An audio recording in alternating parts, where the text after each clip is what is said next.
In India, cricket, it's just not a sport. It's so much more. It's like a language everyone speaks, something that brings people together. It's a total obsession. It's this one thread that kind of weaves through the lives of over a billion people.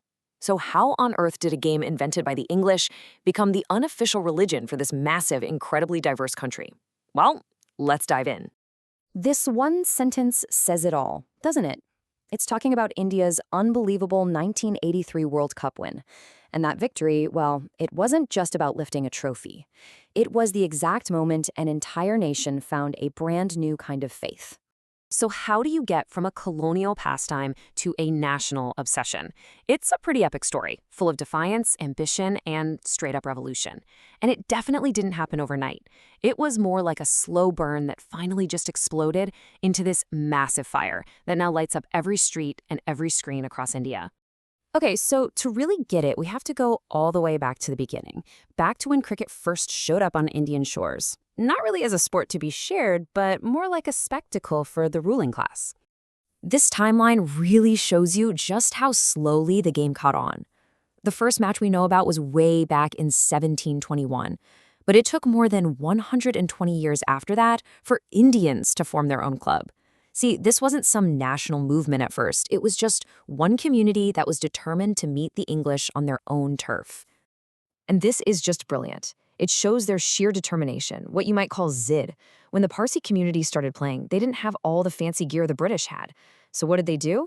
They improvised. An umbrella became a bat. A gold cap became a wicket. This was never just about playing a game. It was about proving they could do it. Pretty quickly, playing cricket became this subtle act of rebellion. There's this one famous story where a Parsi batsman's shot accidentally hit an English woman.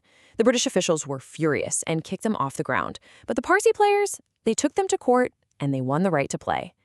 In that moment, the cricket pitch became one of the first battlegrounds where Indians could actually challenge and beat the British. All right, let's fast forward to the moment this simmering passion just erupted into a national inferno, the 1983 Cricket World Cup. And I mean, if there was ever a true David versus Goliath story, this was it. So, picture this. On one side, you've got the mighty West Indies, the undisputed kings of cricket, two-time champions going for a hat trick. And on the other side, you've got India, complete underdogs, a team that had never, ever reached a final before. Nobody, and I mean absolutely nobody, gave them a chance. And when India batted first and got all out for just 183 runs, I mean, you can imagine. It felt like the match was over before it even really began. A score that low against the most fearsome batting lineup in the world. It was impossible. It was just a formality. But then, the impossible happened. The Indian bowlers, playing with unbelievable heart and skill, bowled out the mighty West Indies for just 140. India had won. They had toppled the giants. It was one of the greatest upsets in the history of sports. This wasn't just about a win. It was a cultural earthquake. It literally shifted the entire landscape of the country and the sport itself. You ask anyone who watched that match, and they'll tell you about this exact moment. The great Vivian Richards was at the crease looking unstoppable.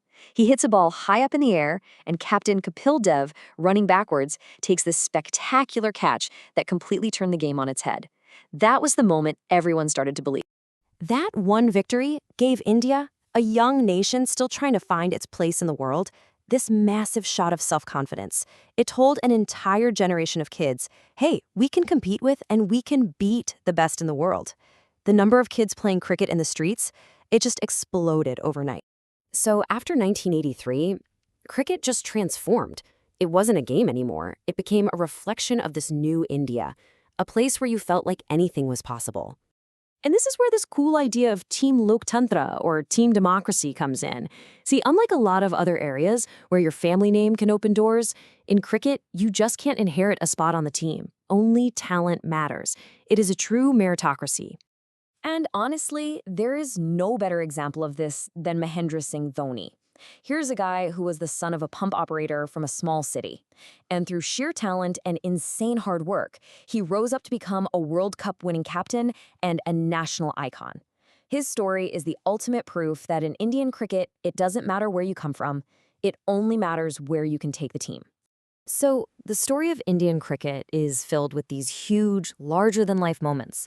But the history of the sport is also just dotted with these bizarre, incredible, and totally unique facts that make it so much fun. Okay, this one is just amazing. Back in 1996, Pakistan's Shahid Afridi smashes what was then the fastest one-day century ever. So the bat he used? Get this, it belonged to India's own Sachin Tendulkar, who had just gifted it to Afridi's teammate. Can you believe that? A rival breaking a world record with an Indian legend's bat. All right, how about a quick rapid-fire round? Did you know Sachin Tendulkar actually fielded for Pakistan in a practice match before he ever played for India? Or that the greatest batsman of all time, Don Bradman, hit only 6 sixes in his entire Test career? 6! And for the longest time, the game was played with only 2 stumps. The third one wasn't added until 1775. Wild. And how about this for a mind-bending stat? These two bowlers, Chris Martin from New Zealand and India's B.S. Chandrasekhar, finished their long Test careers having taken more wickets than they scored runs. I mean, that is a truly rare and frankly bizarre achievement. So after going through all this history, this incredible victory, all this crazy trivia, the answer seems pretty clear, right? In India, cricket is so much more than just a game. It's a mirror. It reflects the nation's struggles, its ambitions, its unity, and its undying hope. The real question is, what's it going to reflect next?